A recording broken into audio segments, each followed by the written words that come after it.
दोस्तों वीडियो सिर्फ और सिर्फ एजुकेशनल पर्पस के लिए है, इन्वेस्टमेंट एडवाइस नहीं है। तो वीडियो को देखकर आप सीख सकते हो और इन्फॉर्मेशन को ले सकते हो। बाकी इससे पहले दो वीडियोस मैं आपको दे चुका हूँ, काफ़ी इंपॉर्टेंट है। अगर आपने देखे नहीं तो आप इनको देख लेना। अब यूएस के मार्केट से स्टार्ट करते हैं। डाउ जोन्स अभी के समय कुछ खास नहीं कर रहा है, जस्ट न्यूट्रल है। नैस्डैक को भी देख लेते हैं, तो इसके अंदर भी कुछ खास नहीं है।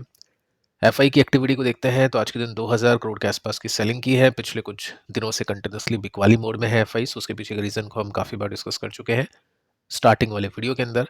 तो जब तक एफआईज बाइंग मोड में नहीं आते हैं, जब तक निफ्टी को कुछ सस्टेनेबल तेजी या पोर्टफोलियो के अंदर कुछ खास उछाल देखने को नहीं मिलने वाला है। दोस्तों अब कुछ बड़ी खबरों को लेकर डिस्कशन करते हैं। देखते हैं कि कल के दिन कौन सी कंपनीज के स्टॉक्स में बड़े एक्शन होने वाले हैं। फर्स्ट कंपनी है टाटा मोटर्स।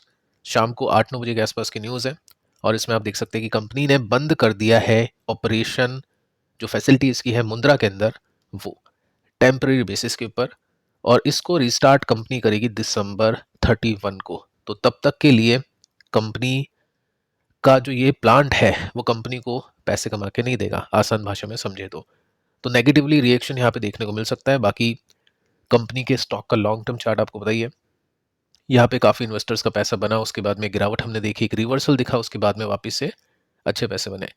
अभी स्टॉक नीचे ऊपर जाने की कोशिश कर रहा है, बट यहाँ पे अटका हुआ है और देखते हैं आगे चल के कितना टाइम लगने वाला है, क्योंकि ये जो स्टॉक है 2008 से लेकर 2021 तक, इतने सालों तक इन्वेस्टर्स को न्यू हाई नहीं दे पाया। देखते हैं आगे चल के कब ब्रेकआउट होता है, क्योंकि जब तक ब्रेकआउट नहीं होगा, जब तक तेजी आने के चांसेस काफ़ी है ही नहीं। मतलब एक तरह से हम ये बोल सकते हैं। तो इन्वेस्टर्स को जस्ट पेशेंस यहाँ पे रखना है। जो भी इन्वेस्ट करना चाहते हैं कंपनीज में, रडार पर रखते हैं स्टॉक्स को, कैश को होल्ड करते हैं और जब सही मौका मिलता है तब जाके इन्वेस्ट करते हैं। सेकंड जो कंपनी, इसका नाम है एचसीएल टेक, और इसमें जो न्यूज़ आई है वो भी शाम को 7-8 बजे के आसपास की है और इम्पैक्ट होगा कल के दिन। कंपनी ने पार्टनरशिप की है स्ट्रैटेजी एंड कंपनी के साथ में इन्हेंस करने के लिए data analytic through AI solutions.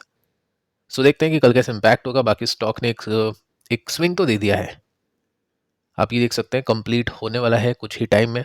और यहाँ पे जो भी लोग इन्वेस्ट कर रहे हैं वो टेक्निकली रॉन्ग है, क्योंकि आप रेसिस्टेंस पे बाइंग करो। गैप जब तक कन्वर्ट, मतलब इसमें कवर नहीं होता है और यहाँ से कुछ ब्रेकआउट्स देखने को नहीं मिलता है, जब तक कोई इंडिकेशन नहीं है, क्योंकि ब्रेकआउट नहीं हुआ तो यहाँ पे जो बायर्स हैं वो ट्रैप हो गए और वापस से स्टॉक नीचे आपको मिलेगा। अगर इसमें ब्रेकआउट हो जाता है तो चांसेस है कि ये जो कैप्चर है हो जाए। इसके बाद में दोस्तों जो तीसरी कंपनी है, इसका नाम है दीपक नाइट्राइट। काफ़ी टाइम बाद कुछ सुनने को मिला है इस कंपनी के बारे में। देखते हैं कि क्या सिचुएशन है। कुछ कमेंट्स भी मैंने इसके देखे। तो आप देखोगे तो सबसे पहले आपको ये दिखेगा कि 25 तारीख को मॉर्गन स्टैनली ने इस कंपनी के स्टॉक को बाय करने के लिए कहा था। टारगेट प्राइस को थोड़ा सा कट किया था 2000 के आसपास, बट 1500 से तो काफ़ी ऊपर है, लेकिन फिर भी स्टॉक नीचे है। ये चीज़ अपन हमेशा देखते हैं कि जब भी कोई बड़ा ब्रोकर या फॉरेन ब्रोकर किसी कंपनी के स्टॉक को खरीदने के लिए बोलता है तो स्टॉक में बिकवाली होती है। साथ में आप ये देखोगे तो आज शाम को 6-7 बजे के आसपास की न्यूज़ है कि कंपनी की जो यूनिट है स्टार्ट कर चुकी है nitric acid plant operation Gujarat के अंदर। एक इन्वेस्टमेंट किया है तकरीबन 5.515 बिलियन रुपीस का, ठीक है। तो उसके बेसिस पे यहाँ पे प्रोडक्शन स्टार्ट होने वाला है, तो पॉजिटिव न्यूज़ है। बाकी रिजल्ट को देख लेते हैं। रिजल्ट इसके ओके थे इस बार, पिछली बार काफ़ी ख़राब रिजल्ट थे। बाकी सेक्टर ही अभी काफ़ी अंडर परफॉर्म करा है, तो उसी बेसिस पे स्टॉक अभी नीचे जा रहा है।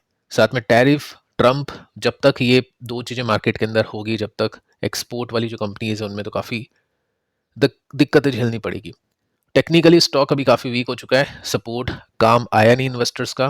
कई लोग क्या करते हैं, कॉन्ट्रा बेट लेते हैं, जैसे काफ़ी सारी कंपनीज में हमने देखा है, HDFC asset management company, Asian paints, इस तरीके काफ़ी सारी कंपनी ने रिकवरी दी। तो सपोर्ट पे खरीदा, लेकिन स्टॉप लॉस लगा दिया कि सपोर्ट अगर टूट जाता है तो एग्जिट करेंगे। वो एग्जिट अभी बन गया इन्वेस्टर्स का यहाँ पे, और अब देखते हैं कितना नीचे जाएगा स्टॉक। बाकी 1-2 दिन की जो तेजी वो मतलब की नहीं है, क्योंकि ये न्यूज़ हमने देखी, कल स्टॉक तेज हो गया तो मतलब नहीं, वहाँ पे पैसे नहीं बनेंगे। लेकिन अगर इसको ब्रेकआउट मिलता है, कुछ अच्छी न्यूज़ आती है, ये सेक्टर ग्रो करता है, तब जाके कुछ अच्छा हो सकता है। इन्वेस्टर जो लॉन्ग टर्म है, अगर बहुत ही छोटी सी पोजीशन ले रखी, जो कि लेनी भी चाहिए केमिकल कंपनी में, छोटी पोजीशन, तो जस्ट वो होल्ड करेगा। भी कोई जल्दीबाजी एवरेज डाउन करने की नहीं है, क्योंकि जब तक कुछ मीनिंगफुल रिवर्सल नहीं दिखेगा, जब तक कोई चांसेस नहीं है। इसके बाद में नेक्स्ट जो कंपनी है, इसका नाम है रिलायंस इंडस्ट्रीज। इसमें जो न्यूज़ आई है वो ओपन मार्केट के अंदर थी। न्यूज़ दोस्तों कुछ ऐसी है कि कंपनी लेकर आएगी जियो आईपीओ। जियो हम बोल सकते हैं जो जियो प्लेटफॉर्म हम बोल सकते हैं इसको, वो आईपीओ कंपनी लेकर आने वाली है। तो उसके बेसिस पे कंपनी का जो स्टॉक है ऑलरेडी अभी ऊपर जा चुका है, क्योंकि इस क्वार्टर में रिजल्ट हमने देखे थे तो कुछ खास नहीं थे। स्टिल कंपनी ने एक कप एंड हैंडल जो पैटर्न है उसको कंप्लीट कर लिया और यहाँ से कंपनी का स्टॉक अच्छा खासा चल चुका है। अब ये वो कंपनी बन चुकी है अभी के समय जिसमें एक इस तरह की जो ग्रोथ है ना वो शायद नहीं मिले इस तरह का मार्केट कैप देखते हुए, क्योंकि 2016 में जब जियो आया था उसके बाद से ऐसी ग्रोथ मिली थी, क्योंकि वो कंपनी के लिए एक नया वेंचर था। बट अभी ऐसा कुछ कंपनी नहीं कर रही है। सो यहाँ पे क्या होगा, ऐसी जो भी कंपनी होती है, जैसे इस कंपनी की बात करते हैं, इसके अंदर 15-20% के गेंस मिलते हैं स्विंग प्ले करके। तो अभी तो स्विंग हो चुका है कंप्लीट, स्टॉक गिरेगा भी, उसके बाद में बेस बनाएगा, जब रिकवरी देगा तो ऐसे में जो ट्रेडर है वो वहाँ पे चांसेस लेगा उस कंपनी में। इसके बाद में देखिए नेक्स्ट जो कंपनी है इसका नाम है E2E नेटवर्क्स। 3% के साथ में स्टॉक ने तेजी पकड़ी और ओपन मार्केट की न्यूज़ है। सो न्यूज़ दोस्तों ये है कि कंपनी को ऑर्डर मिल चुका है 177 करोड़ रुपीस का। एक कंपनी है जिसका नेम आप देख सकते हैं, India AI mission. GPU resources के लिए कंपनी को ऑर्डर मिला है। सो काम स्टार्ट हो चुका है और एक्सपेक्टेड टू लॉन्च बाय जनवरी 2026। जो काम दिया है इसको वो कंप्लीट होगा जनवरी 2026 में। सो उसके बेसिस पे कंपनी का स्टॉक आज 3% चला था। लेकिन साथ में आप ये भी देखो नीचे कि इसके नंबर्स कितने खराब गए थे। प्रॉफिट 300 से 180 और मार्जिन्स 66 से 41, तो नंबर्स काफ़ी ख़राब थे। साथ में एनवीडिया का जो स्टॉक गिर रहा है, नेटवेब के रिजल्ट मार्केट को कुछ खास नहीं लगे, तो ब्रेकडाउन यहाँ पे बना था। एक अच्छी तेजी बन गई थी, एआई तेजी हमने देखी, यहाँ पे फिर प्रॉफिट बुकिंग आई, ब्रेकडाउन हुआ, एग्जिट बना, और ये जो सपोर्ट है ना ये भी टूट चुका है, तो अभी काफ़ी वीक हो चुका है। कोई भी री एंट्री अभी एआई कंपनी के स्टॉक्स में यानी डेटा सेंटर वाली कंपनीज के स्टॉक्स में नहीं दिख रही है। अब जब तेजी आएगी, जब उनका टाइम आएगा, तो चार्ट आपको खुद ही बताने की कोशिश करेगा। साथ में इसको लेकर बाकी कंपनीज को भी देख लेते हैं, काफ़ी सारे क्वेश्चंस आते हैं। अनंत राज, इसको देखते हैं सबसे पहले। कंपनी का स्टॉक आज के दिन 2.5% नीचे आके बंद हुआ। 18,000 करोड़ का मार्केट कैप, 37 का PM. Pure data centre company नहीं है, रियल एस्टेट कंपनी है मेजरली, उसके साथ में डेटा सेंटर भी कंपनी बना रही है। अभी के समय दोनों कैटेगरी खराब कर रही है, डेटा सेंटर भी खराब कर रही है, रियल एस्टेट आज आपने देखा निफ्टी रियल्टी सबसे ज़्यादा पिटा। तो दोनों जो कैटेगरी खराब करने की वजह से स्टॉक अभी काफ़ी खराब परफॉर्म कर रहा है। एग्जिट इसमें भी यहाँ पे बन गया, मतलब जो भी डेटा सेंटर वाली कंपनीज है हर एक कंपनी ने एग्जिट बोल दिया है, ब्रेकडाउन कर दिया है, अगले सपोर्ट पर बढ़ने की कोशिश में है। नेटवेब को देखें तो इसके अंदर भी सेम काइंड ऑफ सिचुएशन, यहाँ पे भी एक एग्जिट हमने देखा, उसके बाद में स्टॉक अभी अपने अगले सपोर्ट पे बढ़ने की कोशिश कर रहा है। इसके बाद में नेक्स्ट कंपनी डिक्सॉन। डिक्सॉन को कल हमने डिस्कस किया था वीवो के साथ में, जो जीवी इसका था, और वीवो के ऊपर जो तलवार लटकी हुई है, तकरीबन 2000 करोड़ का घपला ऐसा लग रहा है किया है, और उसके अगेंस्ट में चार्ज शीट फाइल होने वाली है। और वीवो और जो डिक्सॉन है इसके बीच में क्या जेवीओ है, जिसमें डिक्सॉन का स्टेक है 51% और वीवो का स्टेक है 49%। तो इसी को लेकर कंपनी ने अपडेट दिया है। अपडेट दोस्तों ये है कि अप्रूवल मिलेगा जीवी का वीवो के साथ में दिसंबर के अंदर, मतलब इसी महीने के अंदर अप्रूवल मिलने वाला है। तो ये तो एक तरह से नेगेटिव न्यूज़ लगी इन्वेस्टर्स को, क्योंकि वीवो के ऊपर तो अभी चार्जशीट दाखिल होगी 2000 करोड़ की, उसके अंदर फिर पेनल्टी लगेगी, कुछ रेस्ट्रिक्शंस लगेंगे, तो उसका नुकसान डिक्सॉन को होगा। बाकी ठीक है, देखते हैं कब क्या होता है। स्टॉक ने यहाँ से ब्रेकडाउन कर दिया, अपने सपोर्ट्स की तरफ बढ़ने की कोशिश में है, तो ये भी अब नेगेटिव हो चुका है फिलहाल के लिए।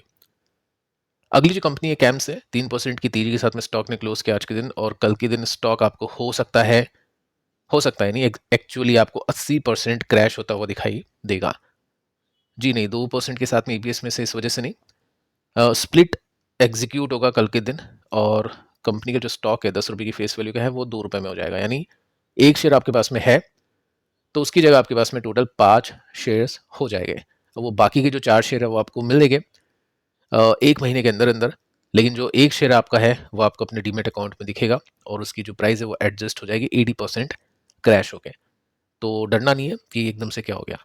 बाकी काफ़ी बड़ी तेज़ी हमने यहाँ पे देखी कंसिस्टेंटली, यहाँ पे भी अच्छी तेज़ी देखी, गिरावट बन गई। अब जो तेज़ी आई है वो पूरी तरह से अभी तक कैप्चर नहीं हो पाई है। सो यहाँ पे जब तक ब्रेकआउट नहीं होगा, जब तक कहना डिफिकल्ट है कि स्टॉक किस तरह से बढ़ेगा।